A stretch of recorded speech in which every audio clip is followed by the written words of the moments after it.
चाललं तो म्हणत होता नको, पण ती काय ऐकणार. आणि आले ना 2 जण वरी दर्शन द्यायला. मांडी एवढा नाग, पिंडरी एवढी नागी, फणा काढूनच आले काळे काळे काळे काळे. आणि ह्या बायाचा तर दानकासूर आहे. कुणी प्रदक्षिणा, कुणी गाणे, कुणी बुटकुलन, दूधन, ते काय हारण, ते लहान लेकरन, ते सगळं दानकावरी. ते हातातले ताट, त्याच्यावर रुमाल टाकलेले, ते हाताने विणलेला रुमाल, मुंबईचा रुमाल आणि पुण्याचा रुमाल आणि गोंडे लावलेले, काले थाट त्या दिवशी दानकासुरीवरी बायाचा. आले नाग आणि नागिनवरी दर्शन द्यायला. फणा काढून एक बाई अशी प्रदक्षिणा मारत होती वारुळाला. ती प्रदक्षिणा मारता मारता त्या फण्याकडे लक्ष गेलं तिचं, आणि एवढे मोठे बघून तिला चक्कर झाली. चक्कर येऊन खाली पडली. ती पडता पडता जोरात ओरडली, आता बाई नाग. त्या बायाने नाग शब्द ऐकला. काहींनी तर नाग बघितला पण नाही. शब्द ऐकल्याबरोबर जे ताराड गावाकडे पळायला लागल्या. आपलं गाव कोणतं, गावाला जायचा रस्ता कोणता ह्याचा आज मिळ नाही.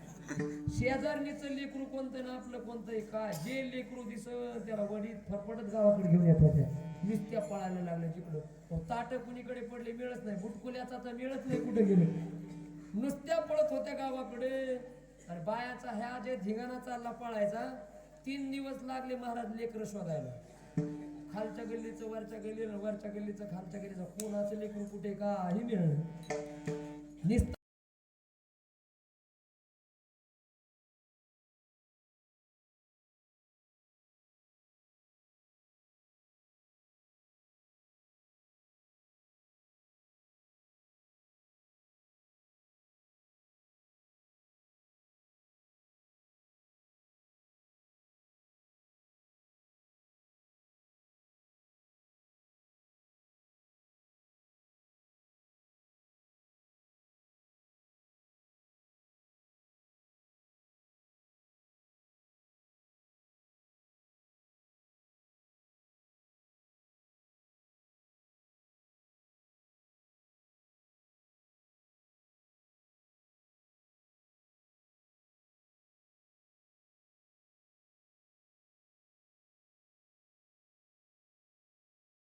दर्शन द्यायला बोला बोला मोठे बोला दर्शन द्यायला. पण मला सांगा, या बाया दर्शन घेऊ शकतात का? नाही. काय कारण? उत्तर एक आहे, अंतकरणातले विकार गेले नाहीत. अंतकरण तेवढं अजून व्यापक झालेलं नाही. अहो, नागाच्या रूपामध्ये देव आलाय, पण तो आपल्याला ओळखू येऊ शकत नाही. अंतकरणातले विचार व्यापक नाहीत. आमच्या संतांच्या पुढे कुठल्या कुठल्या रूपामध्ये तो गेला, त्यांनी ओळखला. का ओळखला? अंतकरणातले विचार त्यांचे व्यापक आहेत. ते महानुभव पंथी लोक बघायला भेटतात बघा. महानुभव पंथ, त्या महानुभव पंथाचे संस्थापक आहे, त्यांचं नाव आहे श्रीधर स्वामी. त्या श्रीधर स्वामीचं चरित्र वाचा. त्या श्रीधर स्वामीच्या सहवासामध्ये एक साप 12 वर्ष राहत होता, असं त्यांच्या चरित्रात लिखित आहे. पैठणच्या नाथांचा जुना फोटो बघा. केस वाढलेले, ध्यान लावलेले नाथांनी, आणि भल्या मोठ्या सापाने पाठीमागत असा फणा धरलेला आहे. नाथांच्या सहवासामध्ये साप होता. त्यांना काहीच करत नाही आणि आपल्याला चावतो, आपल्याला त्रास देतो. काय फरक आहे? नाथांचे संतांचे विचार व्यापक आहेत आणि अजून आपले तेवढे विचार व्यापक झालेले. तुकोबाराचा जुना फोटो बघा. तुकोबाराच्या मांडीवरती विंचू खेळतोय. तुकोबाराच्या मांडीवरती साप आहे, पाठीमागे हिंस्र असलेला वाघ बसलेला आहे आणि तुकोबारा भजन करतात. असा एक फोटो आहे तुकाराम महाराजांचा. एवढे हिंस्र पशु पक्षी त्यांच्या सहवासात आहेत. त्यांना त्रास देत नाहीत आणि आपल्याला त्रास देतात. फरक कशाचा आहे? अंतकरणातल्या विचाराचा फरक आहे. आणि ते विचार व्यापक व्हावेत त्यासाठी काय साधन आहे? त्यासाठी भजन आहे, त्यासाठी हे वारकरी संगीत आहे, त्यासाठी कीर्तन आहे. हे त्याच्या पाठीमागचं कारण आहे. आपण या गोष्टीचा विचार करत नाही. अंतकरणातले म्हणजे बघा, तुका म्हणे चित्त करा रे निर्मळ, येवोनी गोपाळ, किंवा ते व्याघ्रहीन खाती सर्पतया, हे काहीतरी प्रमाण आहे. चित्त शुद्ध तरी शत्रू मित्र होती, व्याघ्रहीन खाती सर्पतया. अरे अंतकरणातले विचार व्यापक शुद्ध झाले की शत्रूही काही करत नाही, आणि व्याघ्र सर्प जरी आला तरीही तो आपल्याला त्रास देऊ शकत नाही. पण अंतकरणातले विचार तेवढे शुद्ध झाले पाहिजेत. नाही कळणार आपल्याला देव. देव आहे तो कळण्यासाठी मात्र त्यासाठी आपल्याला संतांच्या वचनावरती विश्वास ठेवून ते म्हणतील त्या पद्धतीने वागावं लागेल. मग इकडे तिकडे भरलेला देव नजरेला येईल. नाठात मध्ये तर काय प्रमाणच गोड महाराजांच्या, विठ्ठल जळी स्थळी भरला, रिता ठाव नाही उरला, आजिम्या दृष्टीने पाहिला विठ्ठलची विठ्ठल. आणि मग त्या देवावरती तुकोबाराय म्हटले माझ्या नावावरती प्रेम जडलं म्हणून मी भाग्यवान म्हणतो. फार गोड विचार मांडणार हा अभंग आहे.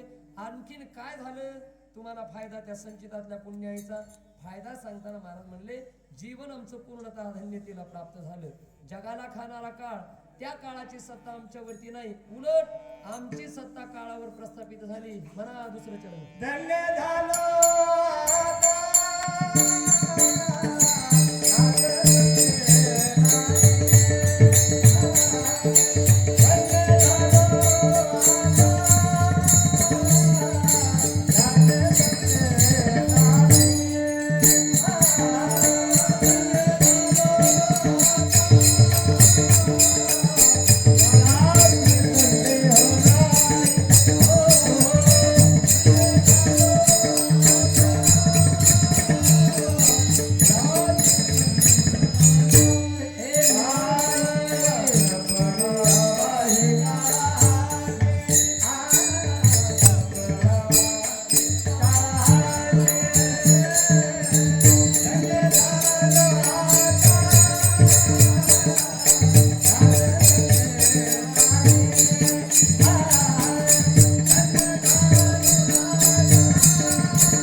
प्राप्त झालं. धन्य झालो आता. आता हा जो शब्द आहे तो वर्तमान कालवाचक आहे. आता वर्तमानामध्ये पूर्णतः आमचं जीवन धन्यतेला प्राप्त झालं. आणि आणखीन सगळ्यात मोठा फायदा संचितातल्या पुण्याईमुळे आमच्या जीवनामध्ये झाला. जगाला खाणारा काळ, त्या काळाची सत्ता आमच्यावरती राहिली नाही, उलट आमची सत्ता काळावरती प्रस्थापित झाली. संचितातल्या पुण्याईचा फायदा झाला. तुम्हाला लोकांना काळाच्या आग्रहित जगावं लागतं आणि काळ संतांच्या आग्रहित जगतो, हा फरक आहे. आपलं काळाच्या पुढे काहीही चालत नाही. एक सेकंद काळ आपल्याला एक्स्ट्रा जगण्यासाठी देत नाही. जिथं ज्याचं भरलं तिथून घेऊन जातो. आपल्यावरती सत्ता आहे काळाची. अहो किती काळाची सत्ता आहे. 2 महिन्याचं लेकरू आईच्या मांडीवरती निजलेला असताना काळ येतो आणि आईच्या मांडीवरून 2 महिन्याच्या लेकराला घेऊन जातो. काही चालत नाही. भरलं जिथं तिथून माणसाला जावं लागतं. तुम्ही करोडपती असू द्या आणि 1 कोटी देतो म्हणावं आणि 1 सेकंद द्या, नाही घेता येत काळाच्या तावडीतून. करोडो रुपये देऊ नाही घेता येत. काळ शक्तिमान आहे. कधी कधी एक महाराज आमचे कीर्तन करता करता गेले. हो ना, ताजुद्दीन महाराज तुम्ही बघितलं असं मोबाईलवरती. जालना जिल्ह्यात गाव आहे त्यांचं. सोशल मीडियावर त्यांची ती क्लिप लय व्हायरल झाली नाही का.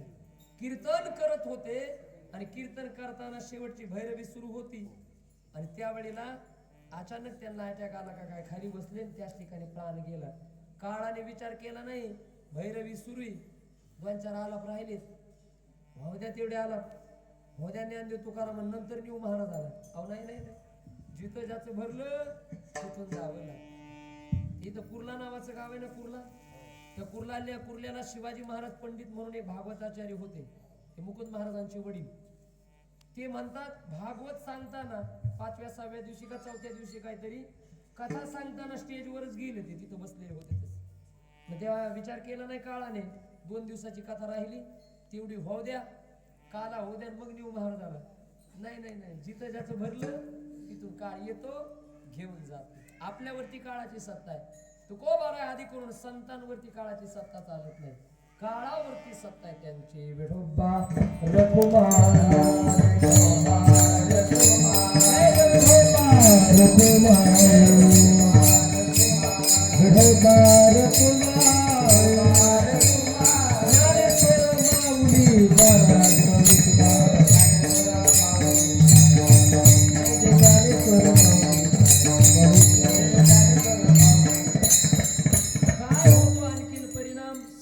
संगत मिळते पुण्याईमुळे.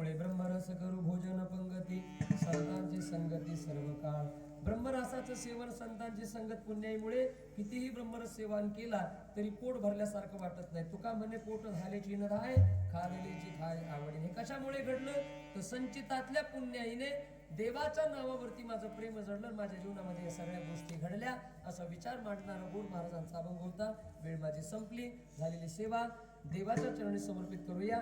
उपस्थित माता भगिनी, पुरुष